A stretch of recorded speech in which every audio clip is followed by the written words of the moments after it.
assassino, não só pelos atos libidinosos, mas com as medicações que se descobriu.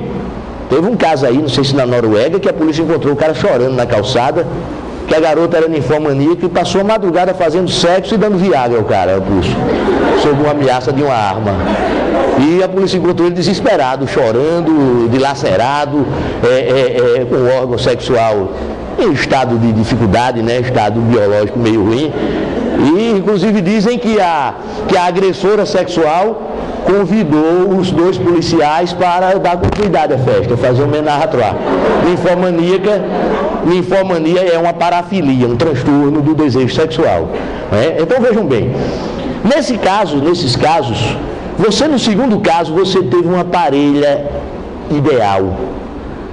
O criminoso ideal, que pode ser um psicopata, um antissocial, pode? Ah, mas o coitado, ele foi levado por ela, mas ele tinha a obrigação de respeitar a dignidade sexual que abrange a liberdade de uso do próprio corpo. É criminoso também. Mas você tem uma vítima provocadora. Mas quando você vai apenar esses dois, você vai olhar a personalidade do réu, você vai dar a mesma pena para os dois. Olha, eu não estou dizendo que absolve um, que um é criminoso, mas é justo você aplicar a mesma pena para os dois. Então, quer dizer, você já vai começar na aplicação da pena a diferenciar. Porque ele vai ter, então a pena é uma ideia, é uma tentativa de se intervir na personalidade do agente, do criminoso. Quando a gente fala pena ressocializadora, é dificílimo se conseguir um resultado completo. Por quê? Quem teve filhos ou tem filhos sabe como é difícil você amoldar uma personalidade que está se formando. Imagine você ir mudar uma personalidade já formada. E que todos os autores de psicologia dizem que a personalidade ela é mais ou menos inflexível. Muda, mas muda muito pouco. Quando eu entro com minhas músicas no Facebook, eu digo muito ao pessoal, se não deu certo uma vez, não dá mais nunca. Sabe por quê? Porque personalidade não se muda da noite para o dia. Por mais que se tente adaptar. O cidadão segura uma aparência pela mulher amada. A garota segura uma aparência pelo homem amado, não é amado aí, desejado ou desejada.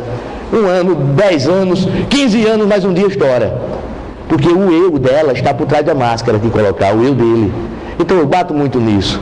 Olha, não deu certo, parta para outro, ou parta para outra. Se não deu certo uma vez, mas nunca vai dar. Pode dar um caso em 100 mil. Até uma percentual bom, né? Se tratando de personalidade, né? Um caso para cada 100 mil dá. Você vai ter problemas. Mais tarde na vida vocês vão me dizer se eu estava errado ou não. Bom, então vamos lá. Oi? Alguém perguntou alguma coisa? Alguma dúvida? Não. Então vamos seguir, vamos prosseguir. Olha aqui a gente chegando na pena.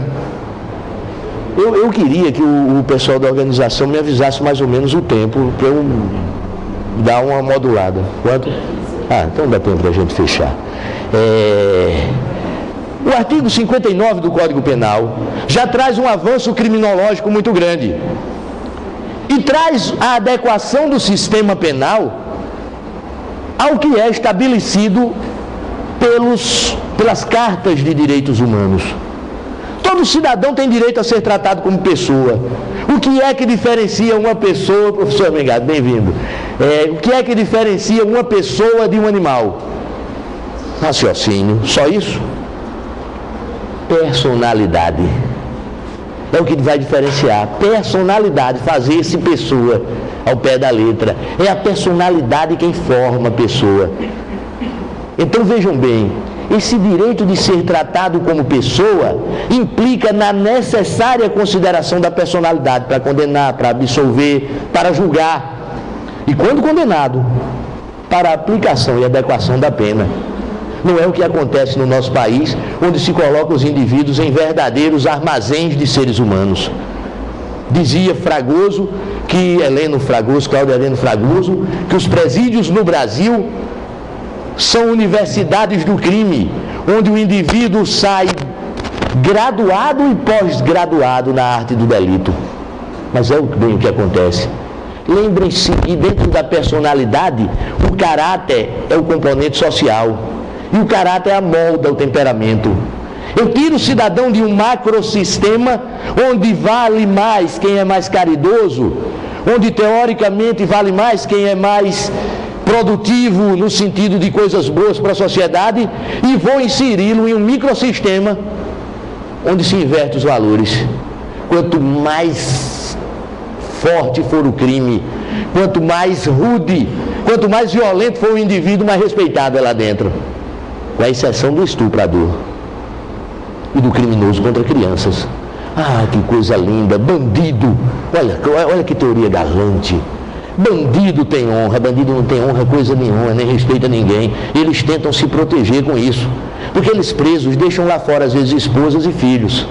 É uma forma indireta de dizer: se não respeitarem meus filhos, quando chegarem aqui morrem, quando vierem aqui. É uma forma egoísta de autoproteção. Não é porque eles amam as crianças, não. Bandido psicopata é bandido, é criminoso.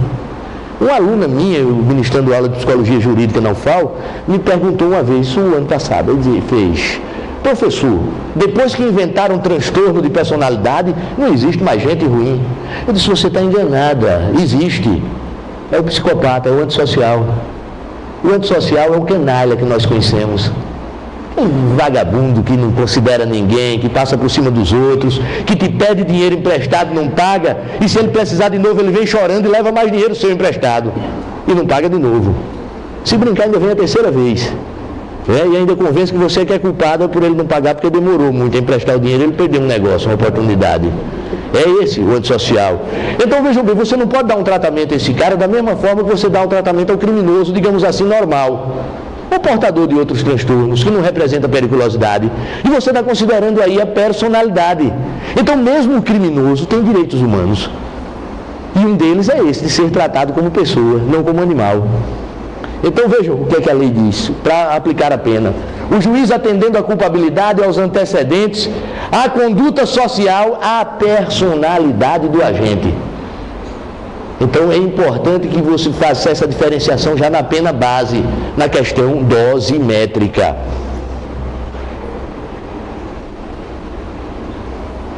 No Brasil, há a preponderância da pena retributiva. É lindo a gente falar em pena ressocializadora, mas até o Código Penal ele traz uma pena retributiva. Vingança pública, talião brasileiro, tupiniquim. Quer ver? Vou dar um exemplo. E vocês vão avaliar esse exemplo. Lá no mercado da produção, na Vila Brejal, um cidadão é afeito a pequenos descuidos, pequenos furtos. Larápiozinho pequeno, não pode ver uma carteirazinha mais cheia que ele puxa. Tem mais entrada na delegacia de polícia do que o delegado. Todo dia está preso. Aí vai, um dia lava-se um TCO, pequeno furto, sem violência. Aí ele sai, aí vai furtar para pagar a cesta básica que recebeu lá da justiça. Você junta em 10 furtos. Pegue as penas desses furtos tudinho, a qual ele vai ser condenado, mesmo quando for reincidente, e digamos que dê aí uns 5 anos de pena, ou 6. Você pode me dizer que a personalidade desse indivíduo está ajustada à sociedade? Não estou perguntando quem tem culpa. Quem tem culpa somos nós. Quem tem culpa é o governo. Quem tem culpa é a sociedade. Quem tem culpa somos nós indivíduos também, que não nos alertamos para tentar dar educação a uma criança dessa que se cria nas ruas. Eu estou me incluindo também. A violência é tão grande que a gente tem medo até de estender a mão hoje. Então vejam bem, eu estou perguntando se a personalidade dele é ajustada. É completamente desajustada. Vai preso, solta e ele vai furtar para pagar a pena pecuniária que recebeu lá da condenação. Vamos lá para o outro lado da cidade, bairro Nobre, lá no Aldebaran ou na Ponta Verde. Está lá o cidadão, vamos dar um exemplo em que haja plantão na profissão. Médico. Chegou mais cedo. Eu vou dar o exemplo da mulher, para não ser machista. O cidadão é médica, dá plantões.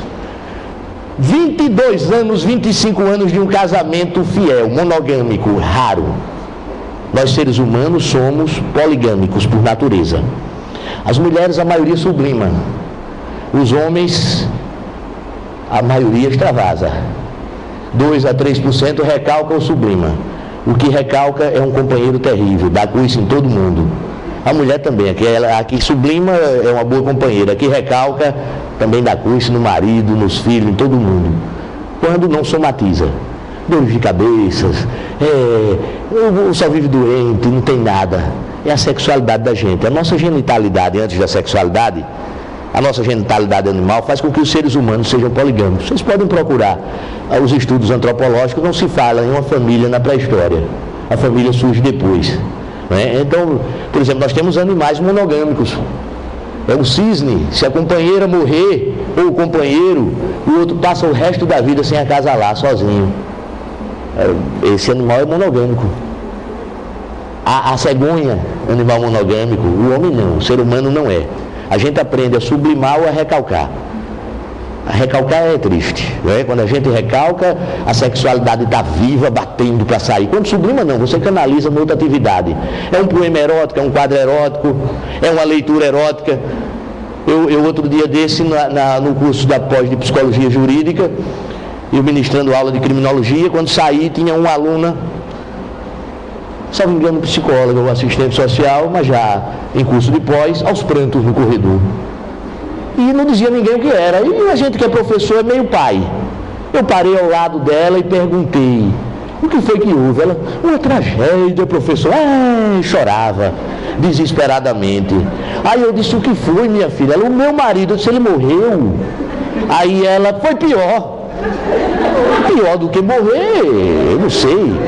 Me diga o que foi. Eu peguei ele me traindo. Aí, me traindo como? Ela, peguei ele na internet olhando mulheres nuas. Aí eu, minha filha, você tem formação na área, deixe ele sublimar. Ele está sublimando para não precisar lhe trair. Aí ela parou, olhou, disse, a sexualidade, isso não é o fim do mundo não, tenha calma, deixa ele sublimar. Ela fez, é mesmo, professor. E eu, o que é que eu faço? Eu fiz, vai olhar homem nu. Né? Aí eu completei, quer dizer, se você gostar, se não sente com ele, vai olhar mulher nua também, lá na internet. Né? Então vejam bem, eu quero com isso, e até com essas brincadeiras, mostrar a vocês como variam as reações, né? Uma borderline extrema poderia ter quebrado a cabeça dele porque ele estava olhando mulher nua, não é? Falo de borderlines extremos. Se alguém aqui for diagnosticado borderline, não se preocupe, possivelmente seja um borderline dentro de uns critérios razoáveis de aceitação, porque senão você não estava fazendo direito, terminando, porque já ia ter criado tantos problemas sugando as energias e as vidas dos outros, que você não estava aqui. Então nem se preocupe, o grosso dos borderline não representa um grande problema, nem grande preocupação. Então vejam bem, no Talião Tupiniquim, nós vamos lá. Esta garota, essa senhora do exemplo, a médica, voltou do plantão mais cedo. Por um motivo ou outro, outra médica foi designada ou trocou o plantão. Entra no seu lado de 20 anos de fidelidade, não é aquela moça acostumada a buscar o marido no cabaré. Essa aí não, tem um marido leal, fiel, como não existe, né? Ou existe 1%. Nós rapazes que estamos aqui, né? Só. Fora a gente, não tem mais nenhum fiel. Bom, vamos lá. Então ela chega, vai entrando. Quando abre a porta de sua mansão ou de sua casa boa, cara, eu dei os dois extremos. Ela ouve gemidos advindos do quarto. E toma um susto. Eu deixei meu marido sozinho. Será que ele está padecendo de um ataque cardíaco? Ou de uma cardiopatia? E entra apressada. A paixão lá dentro do quarto é tão grande que eles não veem ela chegar. Ela abre a porta, encontra a melhor amiga no leito conjugal com o marido fiel, entre aspas. Primeira coisa que ela vê, uma arma de propriedade do seu esposo. Sem tempo de pensar, saca dessa arma e atira e mata os dois. Duplo homicídio. Duplo homicídio qualificado. 2 segundos depois, essa senhora já se arrependeu do que fez. Quando volta a raciocinar, ela agiu no ímpeto. Caso típico do artigo 121, parágrafo 1º. Não há legítima defesa aí. Os tribunais às vezes trabalham com legítima defesa da honra. Homicídio privilegiado. A artigo 121, parágrafo 1º, mas tem uma qualificadora. Pegou de surpresa, atingiu inesperadamente. A vítima, eles pensavam em tudo, menos em levar um tiro na hora daquela, né? No momento de êxtase sexual. Vamos para o julgamento dos dois? Aquele cidadão que está tão desajustado que quantas vezes soltar, ele vai cometer de novo o crime de furto, precisaria de uma intervenção maior na personalidade, não era? Mas se você somar todas as penas dos 10 furtos dele e somar os 2 homicídios qualificados privilegiados dela, 12 a 30 e 12 a 30, aí você pega a privilegiadora, tira um terço de cada um, vamos botar 18, 18, 36, tire 12, 24 anos de pena de reclusão. Ela não precisa nem de um dia. Essa agiu contra o objeto do amor dela mesmo. Não é o carinha que saiu seguindo a mulher, o psicopata com ciúme, não. Ela agiu sem tempo de pensar, de raciocinar. Foi o temperamento que preponderou no caráter. Essas pessoas, as estatísticas mostram, normalmente nunca mais voltam a cometer um crime. Essa é a passional autêntica. Não foi legítima defesa, mas tem um abatimento na pena. Mas mesmo com esse abatimento na pena, ela vai ter uma pena alta.